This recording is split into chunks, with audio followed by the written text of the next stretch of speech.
जब रात होती है तो हम एक दिया जला लेते हैं और उसकी रोशनी में खुद को महफूज समझते हैं, मगर उस रोशनी के परे जो अंधेरा है वो अपने अंदर बहुत सारी कहानियां समेटे हुए है और इन्हीं कहानियों को आप तक लेकर आता है। रात के अंधेरे में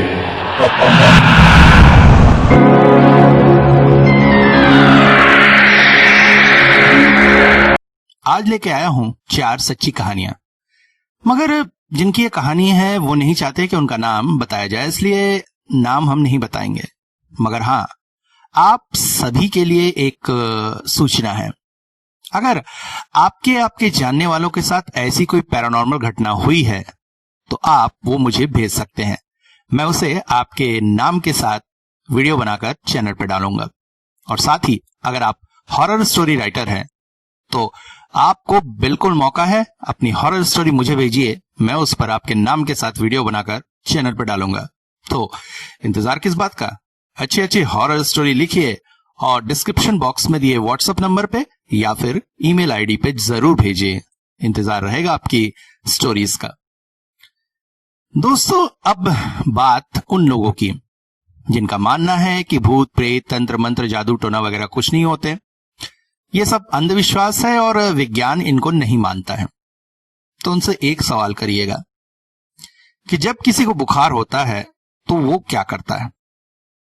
क्रोसिन लेता है, पैरासिटामोल लेता है, उससे बुखार उतर जाता है। मगर इस बात का क्या प्रमाण है या किसी ने देखा है कि उस क्रोसिन की गोली या उसके अंदर क्या होता है? नहीं ना, बस किसी ने बता दिया, किसी डॉक्टर ने, किसी वैज्ञानिक ने या माता पिता ने बचपन से गाइड किया, हम उसे फॉलो करते आते हैं।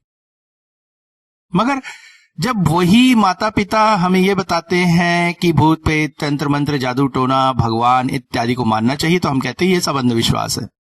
क्यों? अगर क्रोसिन की गोली का अस्तित्व है तो इनका भी अस्तित्व है। हाँ, कुछ लोग ऐसे होते हैं जिन्हें जीवन भर कभी बुखार ही नहीं होता है, इसलिए उन्हें क्रोसिन की गोली की जरूरत ही नहीं पड़ती है। तो वो लोग ये नहीं मानेंगे कि पैरासिटामोल या क्रोसिन से बुखार ठीक होता है। ठीक ऐसे ही कुछ लोग ऐसे होते हैं जिनके आंतरिक शक्ति या पूर्व जन्म के कर्म बहुत स्ट्रांग होते हैं, इस वजह से ताउम्र इन्हें ऐसी शक्तियों का संपर्क ही नहीं हो पाता है। तो ऐसे लोग तो मानेंगे कि ये नहीं होते।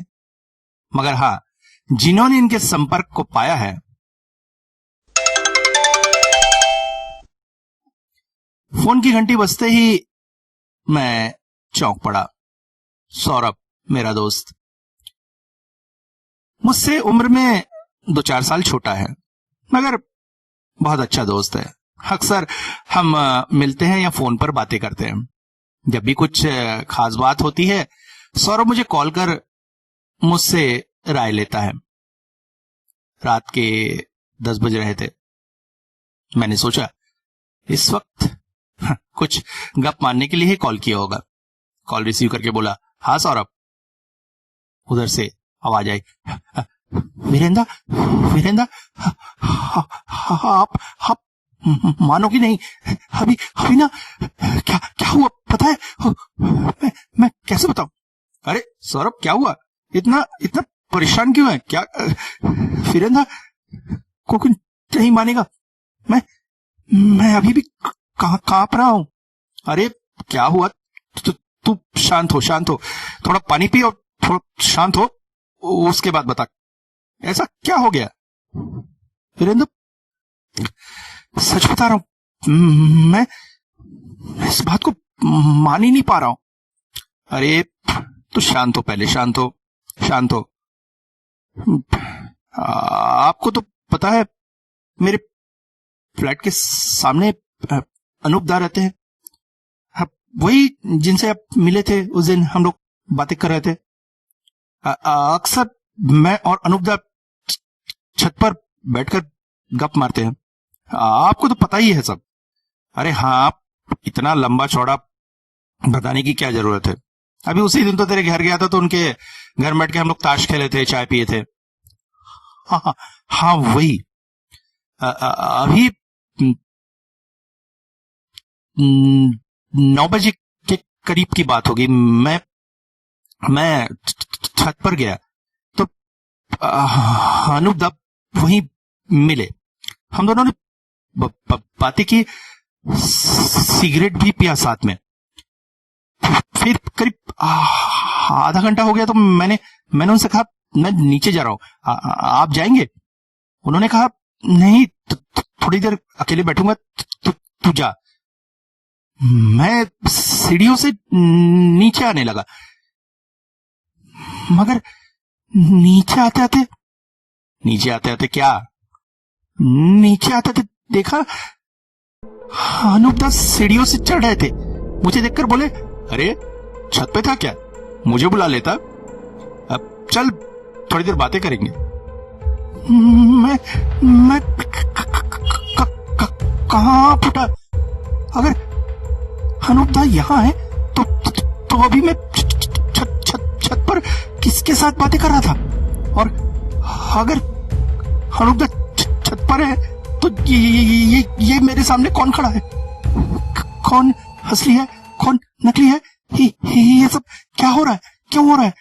मैं डर से कांपते कांपते वही बेहोश हो गया। आँख खुली तो मम्मी पापा दीदी मेरे बेड के पास ही बैठे थे, सब मुझे देख रहे थे। मैं हड़बड़ा गया और तभी सामने देखा अनूप दा के मम्मी पापा भी खड़े थे। मैंने पूछा अनूप दा कहाँ है? उन्होंने बताया वो तो दिल्ली गए हैं, कल शाम को लौटेंगे। दादा कोई नहीं मानेगा, मगर विश्वास करो इस फ्लैट में कुछ है दादा। ठीक है, सुन, आराम से सो जा, रात को खाना कम खाना और अभी कुछ दिन छत पे अकेले मत जाना। तेरी बातें सुनकर तो मुझे भी डर लग रहा है। आज मम्मी पापा भी घर में नहीं है, मैं अकेला ही हूं। ठीक है, सुन, सो जा आराम से, कल मिलते हैं फिर और बातें करेंगे। कहकर मैंने फोन काट दिया।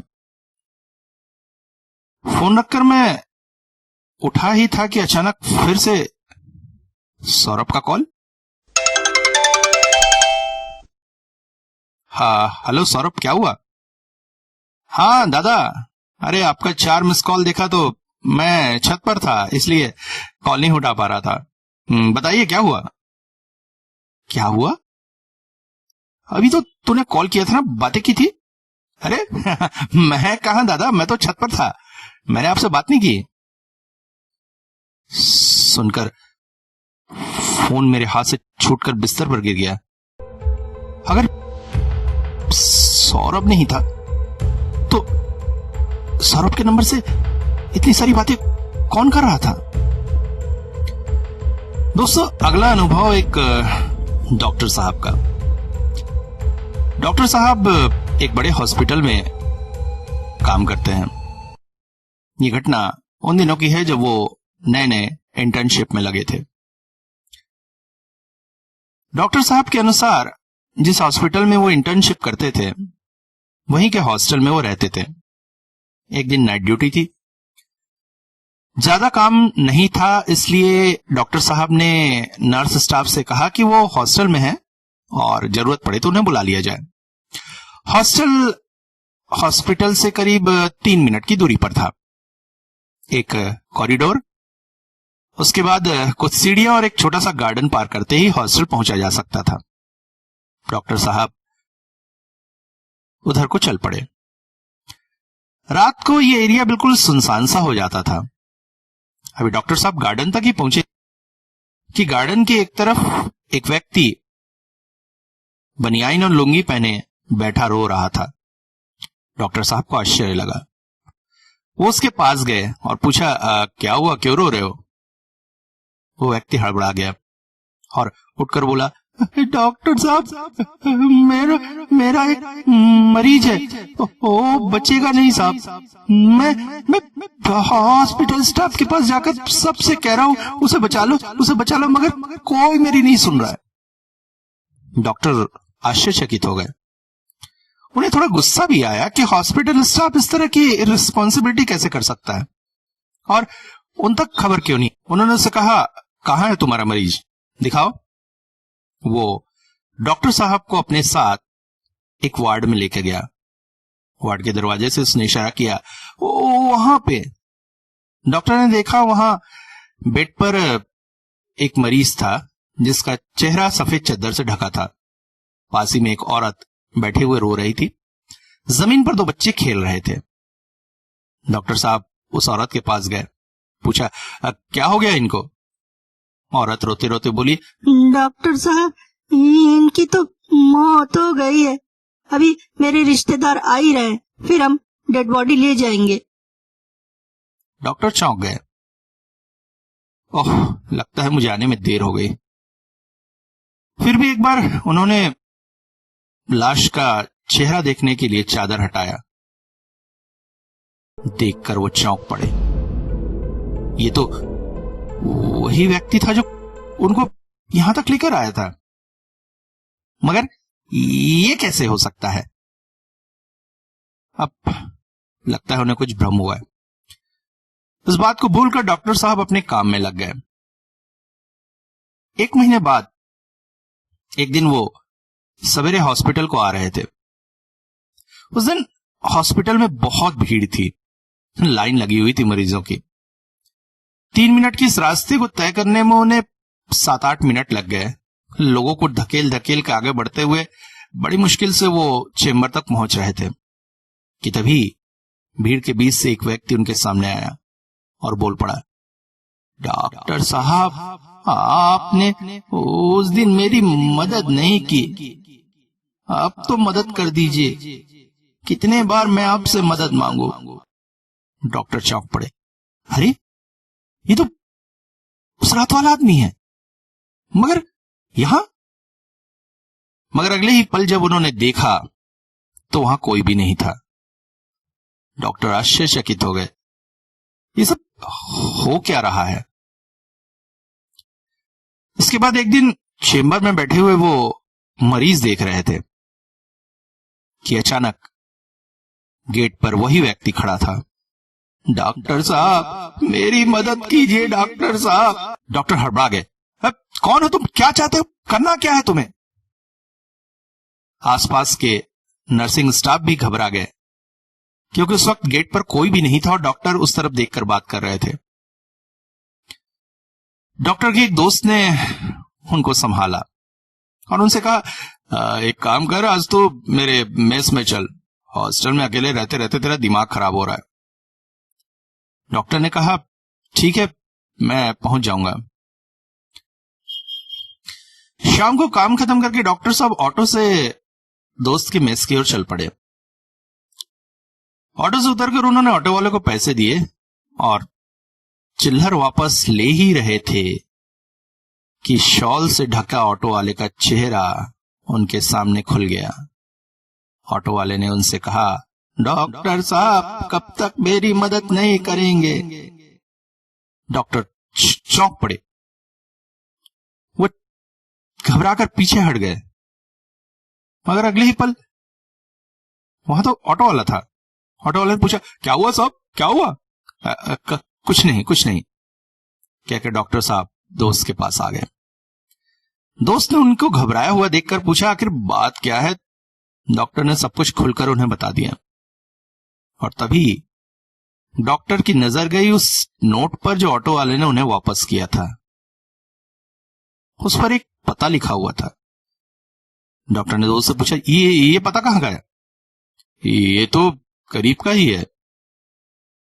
अगली सुबह हॉस्पिटल से छुट्टी लेकर डॉक्टर और उनके दोस्त उस पते को ढूंढते हुए निकल पड़े। पास ही की एक गरीब बस्ती का पता था। दरवाजे पर जाकर जैसे ही दस्तक दी, दरवाजा उस रात वाली महिला ने खोला। वो डॉक्टर को देखकर चौंक गई। अरे डॉक्टर साहब, आप? जब डॉक्टर उससे मिले तो पता चला कि उस रात जो मरीज मरा था वो उसका पति था, जो बहुत शराब पीता था और घर में बिल्कुल भी पैसे नहीं देता था। आज उनकी हालत बहुत बुरी है। देखकर डॉक्टर का दिल पसीज गया। उन्होंने उस महिला से वादा किया कि अब से हर महीने वो उन्हें 5,000 रुपए खर्च देंगे ताकि उनकी जिंदगी आराम से चल सके। और डॉक्टर ने वादा निभाया भी। मगर आश्चर्य, 1-2 महीने तक पैसे देने के बाद डॉक्टर को यह अनुभव होने लगा जैसे हर महीने उनके पास 5,000 रुपए कहीं से आ जाते हैं। उनको अपनी जेब से कुछ भी नहीं देना पड़ रहा है, जैसे कोई ताकत है जो हर महीने उन्हें 5,000 रुपए दे जाती है। आज इस बात को करीब 7-8 साल हो गए हैं। वो महिला अब आर्थिक रूप से काफी सुदृढ़ हो गई है। एक टिफिन सेंटर चलाती है, बच्चे भी अच्छे स्कूल में जा रहे हैं। महिला ने कई बार डॉक्टर से कहा कि वो पैसे देना बंद कर दे क्योंकि उन्हें अब उसकी जरूरत नहीं है। मगर डॉक्टर साहब वो पैसे देना बंद नहीं करना चाहते हैं, क्योंकि वो पैसे वो नहीं दे रहे हैं, कहीं से उनके पास हर महीने आ जा रहे हैं। और अगर वो पैसे देना बंद कर देंगे तो दूसरे की अमानत में खयानत हो जाएगी। तो जो पैसे उनके हैं ही नहीं वो खुद कैसे रख सकते हैं। इसलिए आज भी वो उस महिला को पैसे दिए जा रहे हैं। शायद उस महिला का पति, जो अपने जीते जी घर वालों के लिए कुछ न कर सका, मरने के बाद उसके अंतरात्मा ने उसे कचोटा होगा और इसीलिए वो हर महीने अपने घर वालों के लिए पैसे दे जाता है। ये कहानी एक लेखिका ने भेजी है, जिनके अनुसार ये उनके माता पिता के साथ घटी सच्ची घटना है। एक बार उनके पिता ऑफिस के टूर के लिए दूसरे शहर गए थे। ज्यादा काम था नहीं, इसलिए उनकी मम्मी को भी साथ ले गए। मगर पीक टाइम होने की वजह से उस शहर में कोई भी होटल खाली नहीं मिल रहा था। बड़ी मुश्किल से होटल का एक कमरा मिला। होटल वालों ने कहा कि आज की रात किसी तरह से वो बिता ले, कल सुबह एक कमरा खाली होने वाला है, वो उनको शिफ्ट कर देंगे। मगर उन लोगों ने पूछा कि शिफ्ट करने की क्या जरूरत है, तो उन्होंने कहा नहीं, वो कमरा उतना अच्छा नहीं है, इसलिए आज थोड़ा सी तकलीफ कर लीजिए, कल शिफ्ट कर देंगे। मगर कमरे में जाते ही उनकी मम्मी को अजीब सा अनुभव होने लगा। वो कमरे में ज्यादा देर बैठना नहीं चाह रही थी। पास ही में एक बालकनी थी, वो वहां जाकर खड़ी हो जाती थी। रात के करीब 7 बजे उन्होंने चेक इन किया था। उस दिन गर्मी बहुत थी। दोनों बालकनी में ही बैठे रहे। 9 बजे के करीब उनके पिता ने कहा मैं थोड़ा नहा लेता हूं, अच्छा लगेगा, कहकर वो वॉशरूम चले गए। मम्मी अभी भी बालकनी में ही बैठी हुई थी। पिताजी नहाने तो चले गए, मगर अपने कपड़े अंदर लेना भूल गए थे। अतः बाथरूम से ही हाथ निकालकर उन्होंने आवाज दी, जरा मेरे कपड़े दे दो यार। मम्मी ने कपड़े दे दिए। पिता ने कपड़े पहनने के बाद गीजर का स्विच ऑफ करने के लिए आवाज लगाई, अरे गीजर का स्विच बाहर है, जरा बंद कर दो। मगर कोई भी प्रतिक्रिया नहीं हुई। उन्होंने 2-3 बार आवाज लगाई, मगर जब कोई प्रतिक्रिया नहीं हुई तो बाथरूम का दरवाजा खोलकर बाहर आए और खुद ही गीजर का स्विच बंद करने लगे। और तभी उन्होंने देखा कि उनकी मम्मी बालकनी से अंदर आ रही। पिता बोले, अरे मुझे कपड़े देकर बालकनी तक भी चली गई, गीजर का स्विच बंद करने के लिए कब से कह रहा हूं। उनकी मम्मी ने कहा, मैं तो अभी अंदर आई हूं, मैंने तो सुना ही नहीं अपने कपड़े कब मांगे। दोनों आश्चर्यचकित हो गए। रात को जब वो सो गए तो भी उनकी मम्मी को अजीब सी घुटन लग रही थी। रात के करीब 3:30 बजे उनकी नींद टूट गई। वो एक बार फिर से बालकनी की ओर चल दी, बाहर की ठंडी हवा लेने। तभी उनके पिता की नींद टूटी। उन्होंने देखा कि उनकी मम्मी पास ही में सो रही है। उन्होंने अपना हाथ उनके ऊपर रखा, मगर तभी उन्होंने झटके से हाथ हटा लिया, क्योंकि उन्हें ऐसा लगा जैसे उसकी मम्मी का शरीर बर्फ के जैसा ठंडा है। वो चौंक पड़े, मगर उनकी हल्की सी चीख भी निकल गई थी। चीख सुनकर उनकी मम्मी बालकनी से अंदर आ गई। क्या हुआ? तो तुम बालकनी में थी? हाँ, कहते हुए पिता ने जब पास में देखा तो कोई भी नहीं था। उनके पिता आश्चर्यचकित हो गए। किसी तरह से रात बिताकर वो सवेरे होटल के मैनेजर के पास पहुंचे और उस रूम की सच्चाई पूछी। मैनेजर ने जो बताया, उनके तो होश ही फाख्ता हो गए।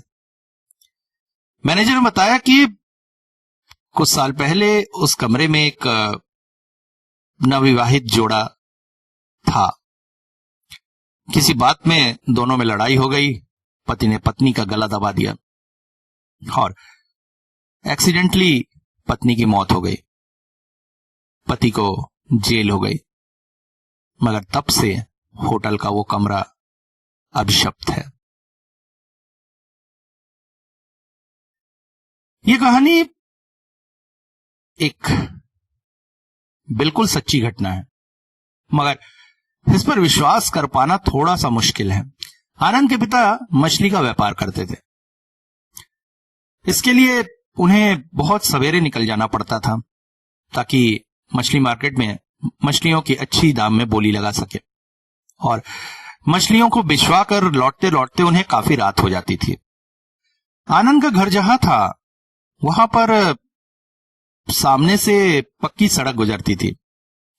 सड़क से थोड़ी दूरी पर आनंद का घर था, जहां एक बड़ा सा आंगन था, मगर आंगन खुला ही था।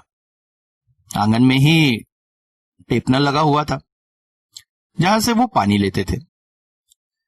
सड़क के उस पार एक तालाब सा था और उस तालाब के अंतिम छोर पर था एक ताड़ का पेड़, बहुत ही ऊंचा।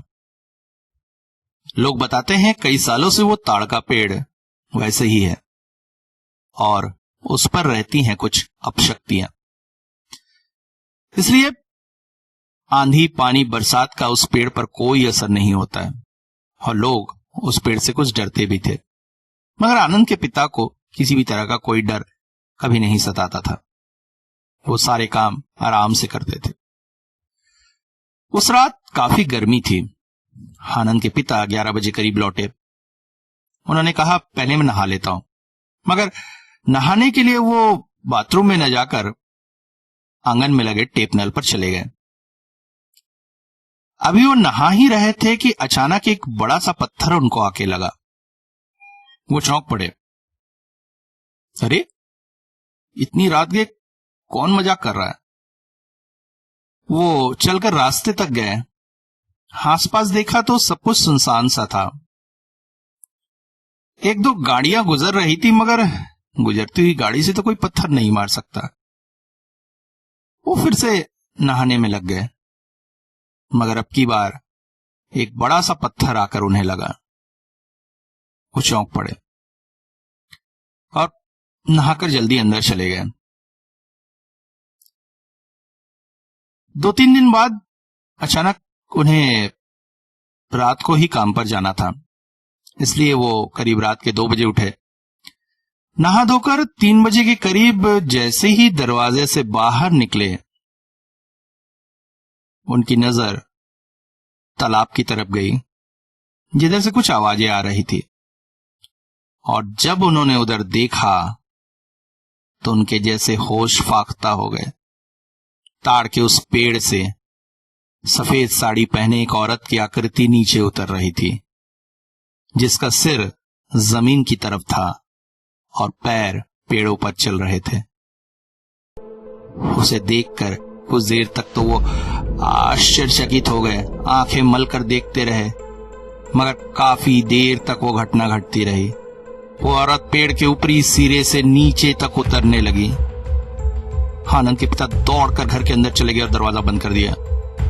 इसके बाद कुछ दिनों तक उनकी तबीयत भी खराब रही, मगर फिर उन्होंने आंगन में एक बड़ी सी दीवार खड़ी कर दी और अब वो सवेरा होने के बाद ही घर से निकलते और रात 9 बजे तक घर आ जाते थे। इस घटना के कुछ दिन बाद अचानक बिजली गिरने से ताड़ का वो पेड़ जल गया धीरे धीरे तालाब पाट कर वहां पर एक मल्टी स्टोरी बिल्डिंग भी खड़ी हो गई।